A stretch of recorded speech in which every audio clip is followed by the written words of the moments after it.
If I was on camera, I literally jumped out of my skin. That scared the shit out of me. Sorry. That scared that scared the absolute shit out of me. Oh, Well, we're sorry about that. We try not to make a habit about scaring our guests. No, not really. But it just popped in my head. It's like, well, wait a minute. We're hearing it coming through the computer instead of our headphones. So then I was like, well, let me see if it's going through that microphone instead. So I do apologize. Welcome to the show. We were talking about how we all have somebody in our life that we do. We know that there's something, they've gone through depression. Me and my siblings grew up with a mom who went through depression, and I've gone through, I have my times of year where my husband's like, are you okay? And it's like, yeah, I'm okay. I just get stuck in my head sometimes. yeah. For me, the depression comes and goes in waves. I totally get that 100%. My depression, I was diagnosed with clinical depression when I was 13. So I was pretty young when I first started showing signs of depression, but didn't get diagnosed officially till I was 14. But it was evident that I had it at 13. It could have been possible that I had it earlier in my lifetime, but it just wasn't as severe. But I remember I was in 8th grade, and my school was just like a prison. My middle school was an absolute prison. If you just would have put orange suits on, you couldn't tell the difference. Right. And my classmates were just really rude, and they were just really hateful towards me, and they just really did not care at all about what was going on, how I was. So they bullied me and all that. And I was dealing with some personal stuff at home as well. My grandmother had gotten sick with Alzheimer's and dementia, and her health declined very significantly. And she kind of was fine one morning, and then that evening she was just a completely different person. And all that kind of just built up and really just got me down and really took me out. I was failing in at 13. A lot. Yeah.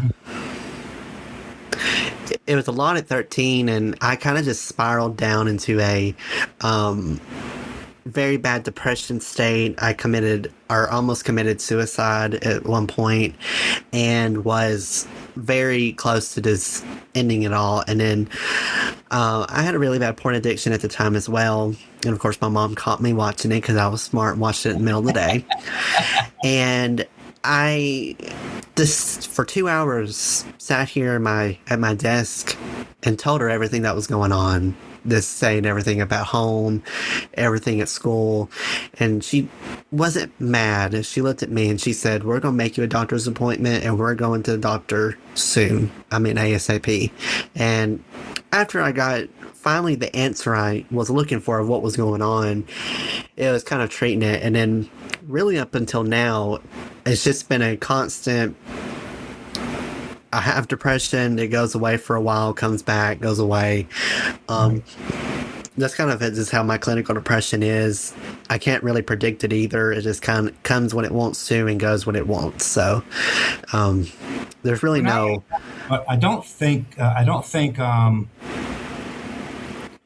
something common that doctors and parents think about in their children. You know what I mean? The young children.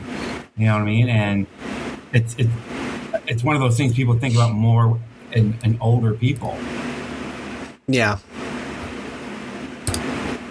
And this was like 2016. So it was 2015, 2016. This wasn't something that a lot of my friends talked about. They never really opened up. So I was very much just drawn into it and had no one to really rely on except my mom at the time. Right. She was the only one that had dealt with depression that I could talk to and she'd understand. Everyone else that I was around never really openly said, "Oh, by the way, I have depression, I have a mental health disorder." No one in my immediate circle had that. So I was really lost at who I could really look to and talk to about it. It just was not as talked about even 10 years ago as I would think it is now. I think it's a little bit more talked about now than compared to maybe 4 or 5 years ago. I think True. people I still think though there's still it's still hard for people to come out and say, I have depression, and I still think there's stigmatism to it. Yeah, like a negative connotation that goes along with some of those words, like depression, mental illness, and right away, I mean, I think a lot of people go to the worst end of that. You know what I mean? Like, oh my gosh, like these people are so lost. How do you actually get them to a point where they can, be functional? And I could see how you could be, treated the way you were treated, especially at your age, because that's not something that you typically expect from a teenager. right. It was. Go ahead. Sorry. No, I'm sorry. I was just gonna. I love how they've gotten. I love how you got your questions here. It kind of makes it easy for us. So I did see the one thing here is like, I would imagine that COVID must have been pretty difficult to get through. Yeah, 2020 for me was just a full year of the bullshit academy. It was just like, what? Anything that could happen to me would happen to me. That was just tragic. I had a pet that had to be put to sleep in February. I actually got diagnosed with anxiety during that year, and I ended up getting COVID close to the end of 2020. So I basically was just like, what have I done to deserve this kind of pain? Like, what? Just name it out, what I've done, and I'll forgive. I think we've all at some point have been like, okay, what did I do? What did I do to deserve today? But that was like the whole year. So earlier that year, I was a senior in high school. I started having these really bad sick spells in the middle of the night, early in the morning, before I would go to class or when I was trying to go to sleep. And we thought it was typical, oh, he's got a flu, he's got some kind of stomach bug. We thought it was a virus going around because it was around flu season. So it wasn't like, oh, shocking that I had these symptoms. It was kind of along the same lines. But it kind of lasted very long term. It really didn't want to go away. It just was adamant of wanting to persistently stay there. And so we went to the doctor, and the doctor was kind of baffled, which is something that you never really want to have a doctor say is, I don't know what's wrong with you, because it's right. Oh, I have something that's not medically proven. I don't have something that has been medically diagnosed yet. I thought, great. I was always in that minority, though, of like, anything that was common would not happen to me. So if I had like, oh, I could like break my arm just hitting it against a rock, when most people could probably fall and break bones sliding down. If I accidentally hit my arm up against a rock, I'd break it. And it was just like, my nose. I also suffered from really bad nosebleeds, and most people, when they have nosebleeds, it kind of starts up at the top of your nose. Well, for me, it comes out the bottom of the nose. So I just love being in the minority. I just love being the 0.1%. You're just really an enigma, aren't you? That's what I like to. That was classy. I just say I'm just odd. I was always an enigma. So anything that would be common would not happen with me. I'd have the odd. And so we went to the doctor, and he ran some tests and blood work, and everything came back fine. Nothing was screened out that was like a code red, any alarm was going off.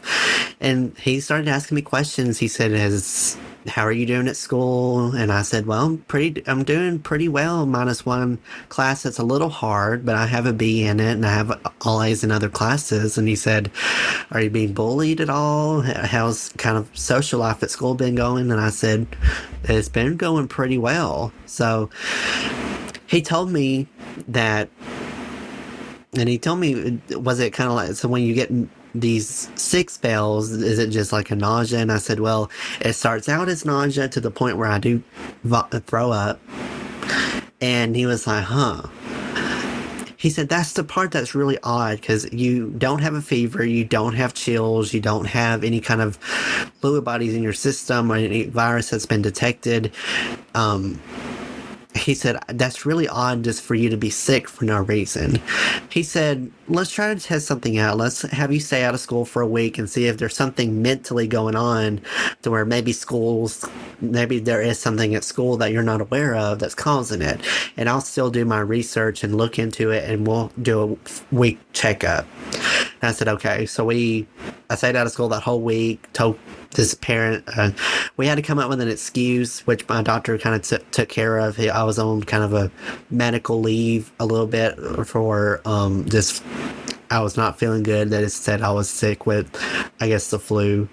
And I came back the next week and didn't have any nausea spells.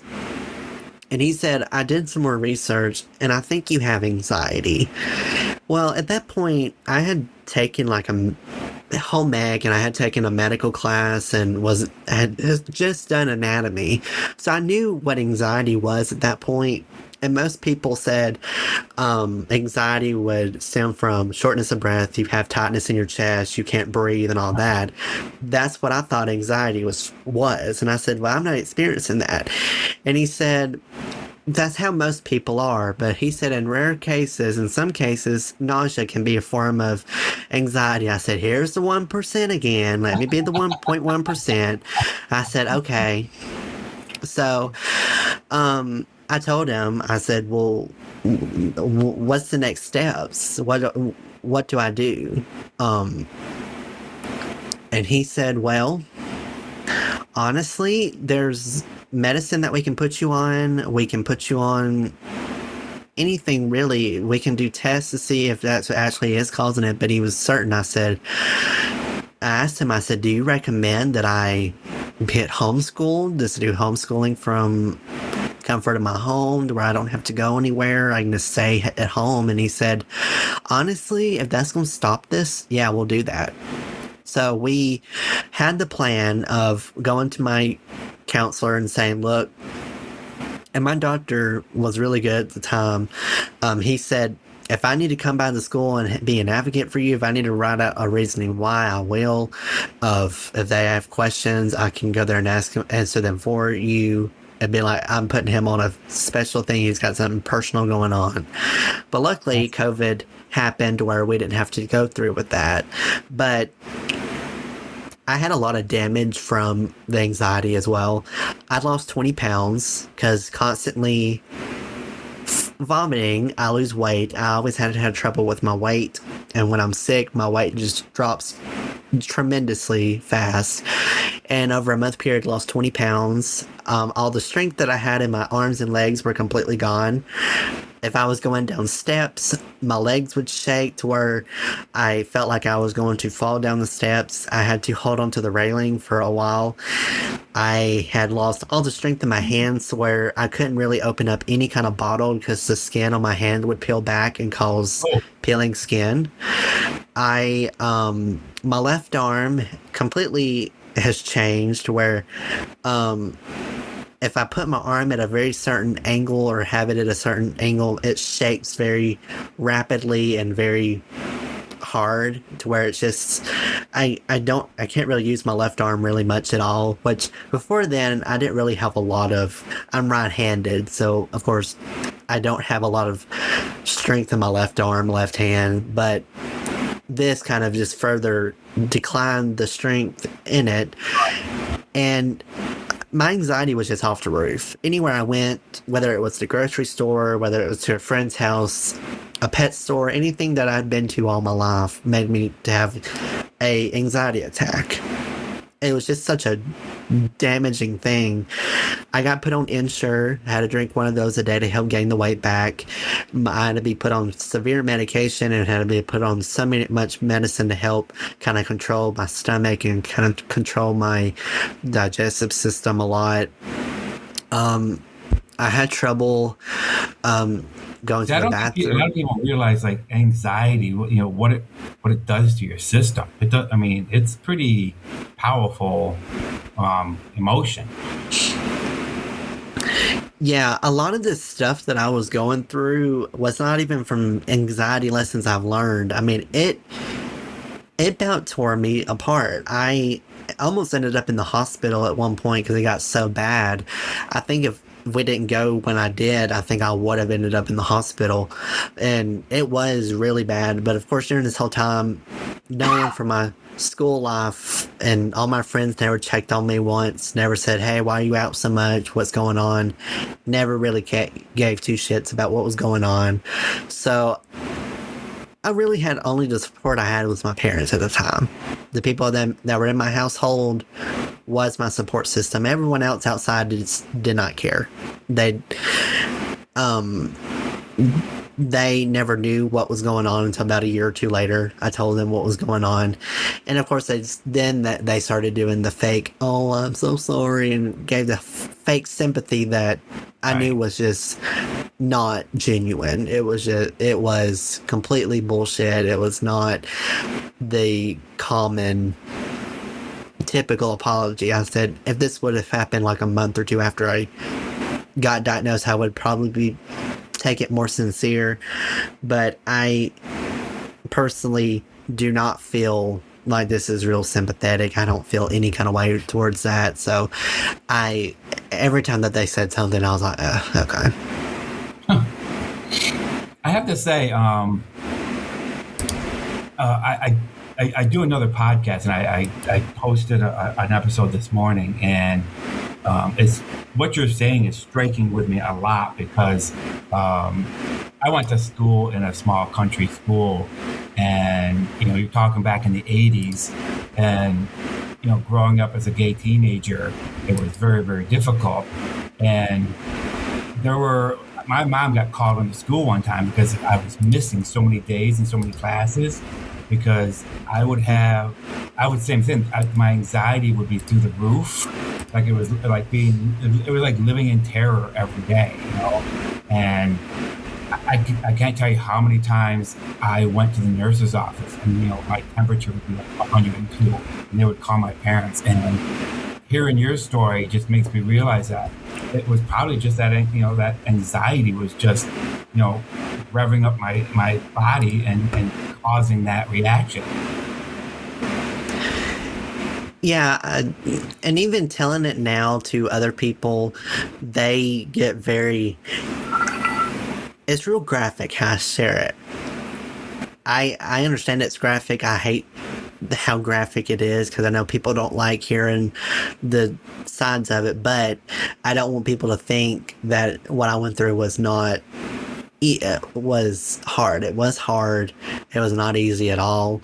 It was something that I had pretty much for 2 years had to deal with because none of the medicine I really got on was helping and working and nothing was just going. So I was like, I don't know how much longer I can deal with this kind of feeling. And it about killed me. It honestly about killed me. And I hated that I didn't really have any of the support growing up from my classmates too. And, maybe they didn't know what it was at the time, but I still wish I kind of had that support. I have told people, and I've not exaggerated, that I think if something would have happened to me or anything, they would have popped champagne. 100% would have done that. They would pop champagne and celebrate that I was gone. And but these are people that, I understand that because these are people you spend 12 years of school together, and you would think after 12 years there'd be some form of sympathy. Yeah. Or just a connection with you in general. I mean, is that how it was in your school, Noah? I mean, like, do you live in an area where like your school was like you had a close knit community type of thing where your neighbors, like these are your neighbors that are, the same kids in your class from like kindergarten through, your high school years? I mean, is it like that where you grew up or not? Did you not For have me, those? Yeah, go ahead. I'm sorry. For me, I'm kind of like I live in a very small country farm town too. So I mean, it was like everyone knew one another. Everyone knew who everyone was. They had close knit kind of societal groups. Like it was more like, okay, here's the cool kids, here's the band kids, here's the people that tend to like to crack up and not care about where the jocks, the popular kids and all this stuff. There was those groups. But with this school group, I didn't fit in any of those categories. They didn't want to accept me for what it is. And I know they'll probably say that's so not true, but honestly it is, because they just never... I was just in my own league. I was in my own bubble. I just kind of had to talk to them because it was more of a I had to and was forced to talk to them.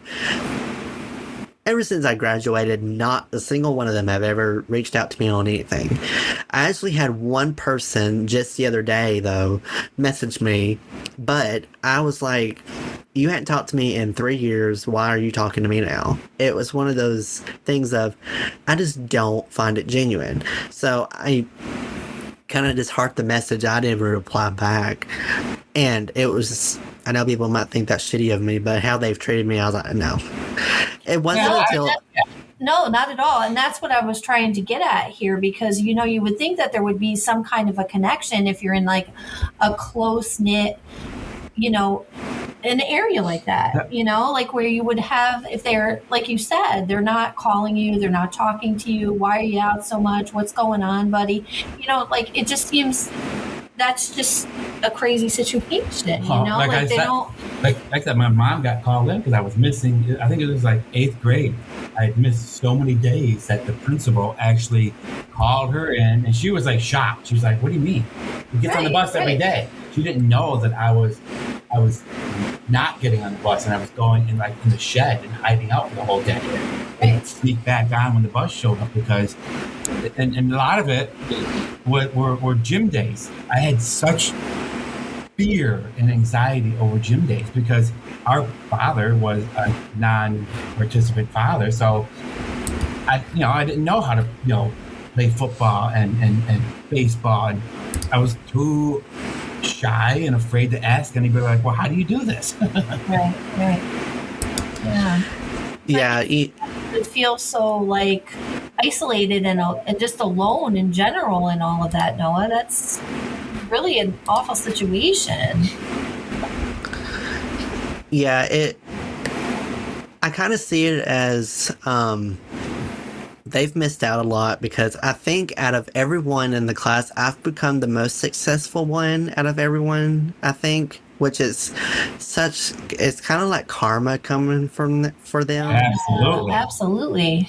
And I love that. It's so funny because some of them went to college and graduated, but after they go to college and after they graduate, I've not really heard anything that they do, which for granted, they don't do kind of the work that I do. They stay in the medical field. They might have gone into some business to where they don't share their life on the internet. Well, for me, I host 3 podcasts. I've done 300 interviews. I've been on 20 or 30 podcasts. So my life's pretty much out there where they can hear it and everything. So I'm pretty much out there to where they'll see me, and I post it all on social media. And I think that they kind of they're just shocked of how well because the whole point of my podcast was, kind of a way for me to finally be like, I'm not staying silent no more. Y'all gonna hear it whether you like it or not. And I actually did make a whole 2.5-hour episode on my classmates where I did share my honest opinion about each one of them. And that was probably the most times I've ever gotten a message from them because they were worried about if I had talked bad about them or had talked good things about them. And of course, I never said, yes, I talked bad about you. No, I didn't talk good about you. I said, just listen to it and see if you can figure it out, which, it's been funny because it's kind of screwed up to say, but a lot of them have been busy getting married and pumping out babies, and I've been kind of busy working on myself and working on getting a career going. So it's been kind of because that's all I ever see from them is like they get married and they have a baby. I'm just like, y'all are too busy in the bedroom. Y'all are too busy putting y'all's life out there into the world. You can have babies and a career too. Well, some of them did go to college, so it's not a one or. Yeah, but let's talk about your career now, because you have a degree in journalism, and you're actively pursuing that career, correct? yeah, I kind of would like to see it. Podcasting wasn't really where I thought that my profession would be put to use in it, but it actually has sort of worked out. I went into journalism kind of early. My school, of course, when I went to high school, they were real forceful about picking a career so that when I signed up, it was easy going. So they were forceful about trying to pick a thing. Well, I wasn't really for sure or really adamant about what I wanted to do. I was kind of between a doctor, veterinarian. I was typical standard, what would make the most money type jobs is kind of where I was thinking. But I thought, I don't know if I want to do that full time. And I was a huge talk show person. I liked watching talk shows on TV, and I always would watch them on YouTube, like Fallon and Kimmel and all the late night hosts. And I kind of one day thought, that's kind of what I want to do. That seems like a fun thing to do. That seems like a fun career to be in, just being able to not even talk to celebrities, but, be able to talk to others and just have a good conversation with people. And I thought it was just a fun job. But I had really no clue what field of major do you go in? Do you go into broadcasting? Do you go into communications, journalism? It was like, I don't know what field. And a lot of things said journalism. And I signed up with journalism, never changed my major once. And then after I graduated, I started having doubts with it because job hunting in the journalism field is very tough. That's something that a lot of people don't really talk and share about. All the TV stations and news stations that I wanted to participate in wanted you to have two plus years of experience. Well, if you don't work it. Yeah. So being a recent college graduate, most college students maybe would have 1 year, maybe 2 years if you're lucky. So I was very much put into a very difficult place at the time after I graduated of trying to find in any kind of form. It was radio, TV, working behind the scenes at like newspaper, magazine, just anything that would have like a journalism aspect to it. I tried to pursue and look into, and it was just really a roadblock and dead end. Well, I had an interest in podcasting since 2021. I had it at that point for 2 or 3 years. And I had a guy that came to one of my journalism classes and shared that he was opening up a podcasting class here the next fall, that if you were interested in maybe wanting to sign up and maybe take the class and would like to learn more about podcasting, feel free to talk to your advisor to get signed up. And went to my advisor and I talked to her about it, and she put me on a waiting list for it, was able to get accepted into the class. And I learned kind of from other people that podcasting is sort of like journalism. I do interviews. I do kind of do interview people. I do a lot of reporting styles and everything. So a lot of my journalism degree has gone into the podcast more than I thought it would. So it ended up working out in the end, but podcasting actually was not considered going to be my full-time job of what I thought it was going to be. So it actually ended up all working out in the end, though. It's funny though, because sometimes you do end up in a line of work or a career that you probably never even considered when you were in high school or in college. And certainly for me, even just doing a simple podcast like we have, I mean, I'm such an introvert, and if you ever gone back and listened to like the first couple of episodes, I'll be honest with you, they're rough. But I've gotten better. I think we both have gotten better, and it's helped me kind of come out of my shell a little bit. Yeah, a lot of people say for when they hear me do you've done 300 interviews, do you not what's the secret behind that? And they're like, aren't you not nervous when you do it?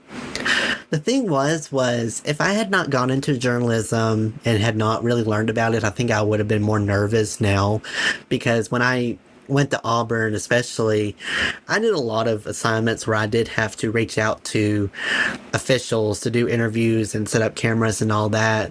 So I had that experience in there, and I was also I had pretty much been so open and honest with my life and honest about my story that it was just kind of free therapy for me to really just get in the microphone and just share what I was going through. So I never had that fear of nerves. I think my first interview, I was nervous because it was the first interview for the podcast. I had pretty much was a solo podcaster at that point.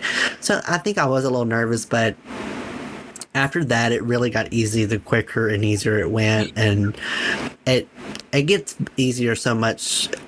Every time you do an interview, it just gets easier. And it really does. I had to do one, a couple episodes ago. I had to do it by myself because Angela was ill.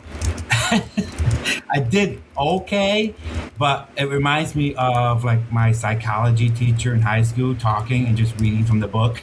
It was so there's no personality to it whatsoever. It was just I think it was a mess. But Angela said she listened to it and it was okay. I'm like you. For me, if I went back and listened to my first few episodes, I think I would cringe because the format has changed so much, and how I formatted those episodes it was not well thought out. They were not well planned. They were very chaotic. I was just kind of doing it on the spot, and I kind of do now have more of a script. So I think I would be scared to kind of go back and listen to my earlier episodes just to see how badly it was executed at the time. But some people said, why don't you record it? And I went, I don't know if I want to keep it as it is, because it kind of shows progression and kind of shows kind of the involvedness of it. So they're just going to be out there, and that's kind of how I am with every episode. I don't really, after they're posted, I don't really listen to them or hear them again. I just kind of let it be as it is. I think that's good, because you're obviously progressing. You're finding a way to, this is obviously like a dream thing for you, right? I mean, if you were pursuing the journalism route and you've turned it into something for yourself, this is something that's obviously helping you through everything that you're dealing with. Right, it's got to be part therapy, I would imagine. Yeah, like it is for me. That's what he was saying. He finds it as a therapy for him because he's talking, he's telling his story, facing the things that would have pretty much scared you before. Am I off base with that, or? No, I actually have found it as therapy. The classmate episode is a really good example. Just being able to finally share my honest opinion about them was actually really therapeutic, and I had a lot of anger released from that. So there have been multiple episodes, especially my earlier ones, where I kind of do share my full story and really share a lot of the things I've been real quiet about, it gets a lot of anger out and has made me really evolve. And I put it in the past now is something that I don't really think about anymore prior to the podcast. So I 100% do find it very, very therapeutic. Now, when you did your classmates episode, did you actually mention people by name? Yeah, but I bleeped their names out and censored their names out the whole time. Gotcha. Okay. Yep. So I was like, That I don't want no. your little journey that you were on to. But they knew who you were talking about. Yeah. Well, they haven't directly messaged me and said, was this directed at me? So I'm still waiting for those messages out. I just censored it because I didn't want a lawsuit. Yeah, I get it. I was like, I don't want no lawsuit. Don't send one my way. I was just curious about that because I'd be terrified to mention anybody's name. You know? But that was Yeah, I've also been like doing I did like a whole thing on my school and like teachers I had, and I kind of got very truth telling on there. I think there was some things I said in that episode that were very much people would definitely know who I was talking about. So they've not reached out and said anything that yet. I'm still waiting on those messages, but yeah, some teachers I was really gave really good hints on who I was talking about. So, with all of that being said, though, Noah, and you sharing this with us, how do you feel about your mental health today? Like, you said that you mentioned prior that sometimes it affects you on a daily basis, and sometimes you can kind of just move through. How do you feel overall now that you're doing some of these things? I always have told people about my mental health. It's something that I know I will live with the rest of my life. It's something that's not going to be 100% cured. I know the depression's going to still come and go at times, and the anxiety will probably come and go. I still take the medicine I am on for it just to help mitigate those chances. But there's still times where I do, I think the last time I had depression was, I think, 5 or 6, 7 months ago. So even though I've really had all the success, it doesn't mean that it still doesn't pop up every now and then. My anxiety has really been mitigated and very low because I've been put on really good medication for it, so it really has calmed that. But I still have brief moments. So today I'm doing really good. I've been mentally and physically have been doing pretty well for the last few months. The podcast has really helped me kind of get my mind off thinking about the things that I probably would normally be thinking about if I wasn't doing the podcast. So in a way, the podcast really has kind of really saved me mentally and has really been doing good for me. But today I'm doing really good. Doing really good this year, and have been doing pretty good for a pretty good while now. So I'm hoping that it stays like that. If it doesn't, it'll probably be the longest I've been depression free for a while. I can't remember the last time I've been this happy for this long of time. That's awesome. Great. Now, do you find when I have my, when I consider mine pretty mild, when I'm going through when I'm stuck in my head and going through depression, I find it sometimes I frustrate myself more because I sit there and I think, what do I have to be depressed about? I have, I have great friends. I've got a great job. We got a beautiful home. I've got an awesome husband, and I get frustrated because I can't figure out what the reason is.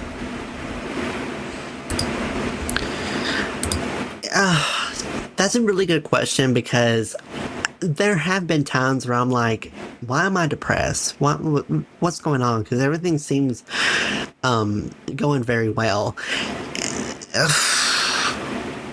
it sometimes can just be from past stuff that I've dealt with, and it comes back and it affects me.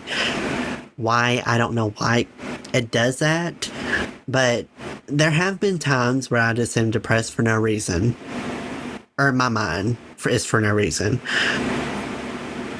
So I kind of,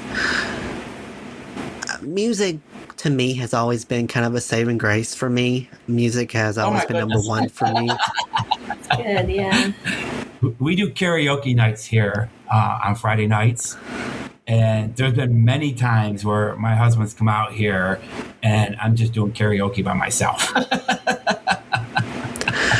Listen, there's nothing wrong with that. Singing to yourself and singing and putting on a concert, imagining like Beyonce on the front stage. There's nothing wrong with that. All right, I didn't say I was that gay, okay? So back it up a little bit. But no, I mean, I agree. I think music is, it definitely, for me and probably for you, it just, it can like put your mind at rest, and settle it. Yeah, it really does. That and YouTube, I can get lost in those two things, and it really helps me mentally escape what I'm going through and thinking of. And I think without those two, I don't know where I would be today. So, what advice, what would you say to people, that deal with mental health today? What would you say to them to help them out? The big thing that I really want people to know is that it's okay to have mental health issues and go through with something like that, because you're not alone. All my life, I felt, especially in my middle school, high school years, thought that I was just the only one that had it. I felt like an outsider, like a very much a minority, and I never wanted to open up and share what I was going through. I highly recommend for people to speak up and to talk to someone that they know, whether it's a friend, if it's just a coworker, parents, teacher, whatever, whoever you trust the most. Just go up to them and say what you're going through. Make sure that you kind of have a thing of like, don't judge me and don't be shocked about what I'm going to tell you, and just say everything that's on your mind. I can 100% guarantee that you would feel 100% relief to be able to get a lot of that emotion out and be able to really talk to someone, because you'll feel so much better. And it's better to have it out in the open, because if you keep it bottled up, it eats you alive and it'll tear you down, and it will lead to pretty severe consequences and bad repercussions and stuff that can't be reversed. So just find someone that you know are going through, and I can guarantee you that you'll feel a lot better, whether it's, again, a friend, your pet, a rock, it's just something that you can really just talk to and just be like, this is what I'm going through, and you'll feel a lot better. But to me, being vocal. So remember that. Don't be surprised if you come in here some night for the episode and I'm speaking to the martini glass. There you go.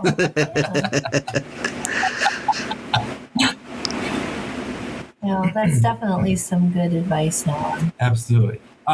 So let's go back to the journalism. What advice do you have for people that want to get into journalism?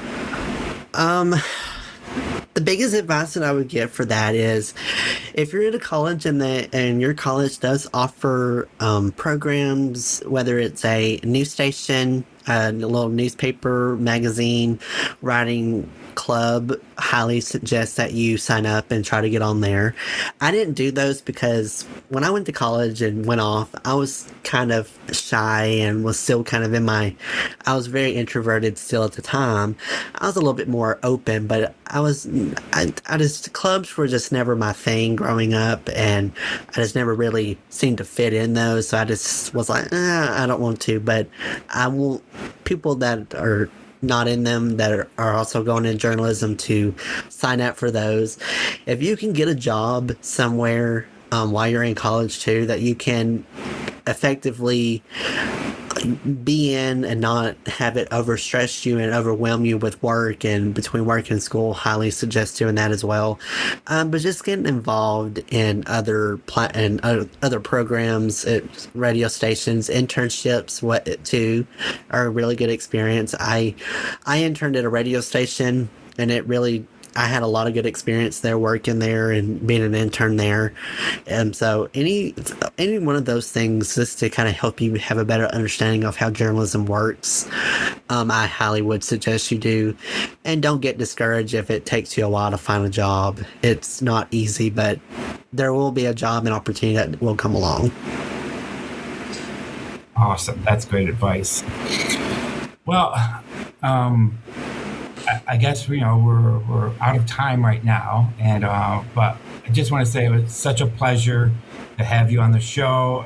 We'll apologize for our startup issues. I'm gonna have to see what's going on in the back end of the computer, but what a pleasure. You had so much information to provide to people, and I can't wait to publish this and see the comments. Absolutely. Well, I appreciate y'all so much for having me on. And, I remember we were talking, if I heard that right, was y'all's first guest y'all have done? Through the pod match, yes. I'll take that crown. Yeah, absolutely. You were our guinea pig, so I apologize. Listen, I'm probably the best one on Podmatch to do be the guinea pig, because I've had guests do that. They get mad if I'm like 5 minutes late to an interview. So I was probably the best one to do the guinea pig with. So I'll kindly take that crown as the first Podmatch guest for y'all's show. I'll gladly take that crown. We appreciate it, and we thank you so much, and we wish you all the luck in the world. Thank y'all so much. I really highly appreciate that, and I wish y'all the same. Thank you. Thank you, Noah.